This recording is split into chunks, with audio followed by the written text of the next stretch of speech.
Bonjour et bienvenue dans ce 5e épisode de Bref de comptoir. Aujourd'hui nous allons nous intéresser à la saison 3 d'une série que j'affectionne tout particulièrement, mais ne vous en faites pas, on n'abordera aucun spoiler. Et cette série en question est Only Murders in the Building. Only Murders in the Building, une série de 2021, raconte l'histoire de Mabel, Oliver et Charles, un trio atypique qui se retrouve à enquêter sur un meurtre au sein de l'immeuble Arconia. La saison 3 de 2023, évidemment, s'est conclue début octobre et c'était donc l'occasion de l'aborder sur la chaîne. Nous n'allons pas aborder les personnages principaux ni les victimes aujourd'hui, même si je pense que je ferai un retour là-dessus bien assez tôt, mais plutôt des suspects que l'on retrouve dans ce genre d'œuvre. Car que serait une œuvre huis clos sans de bons suspects? Mais tout d'abord, abordons le contexte du type d'œuvre qui nous intéresse aujourd'hui.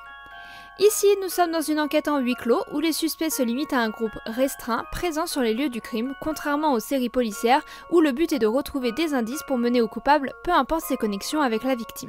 De là, on peut commencer à construire les suspects en étayant le groupe au fur et à mesure que l'enquête avance pour ne garder que les suspects principaux. Durant leur enquête, les personnages principaux vont obtenir des informations qui vont permettre aux spectateurs de participer à l'enquête et chercher le coupable eux aussi. Le principe est de diriger le spectateur comme l'enquêteur sur des fausses pistes, notamment en donnant au suspect un motif pour le meurtre, que ce soit à travers une haine certaine envers la victime ou une opportunité qui peut s'ouvrir à eux suite à son décès. De cette manière, on redirige l'attention du spectateur vers des faux coupables, que ce soit à cause d'un comportement étrange ou d'un motif suffisant pour tuer la victime. À ça se mélange aussi la construction du personnage de la victime que l'on découvre au fur et à mesure et qui nous amène de suspect en suspect avant de nous amener au véritable coupable, souvent dans un plot twist qui surprend autant l'enquêteur que le spectateur. Cette construction pointilleuse, on la retrouve dans d'autres huis clos tels que Knives Out ou Le Crime de l'Orient Express.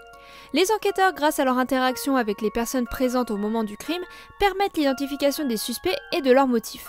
Cette construction permet ensuite de créer de la tension et des rebondissements, notamment lorsque l'affaire semble résolue et que le vrai coupable sort de l'ombre, ce dernier souvent effacé à cause des nombreuses accusations qui pèsent sur le dos du suspect principal.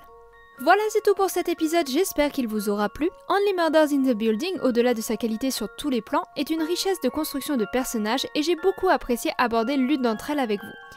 Si vous avez aimé cette vidéo, n'hésitez pas à liker et à partager et à vous abonner si ce n'est pas déjà le cas.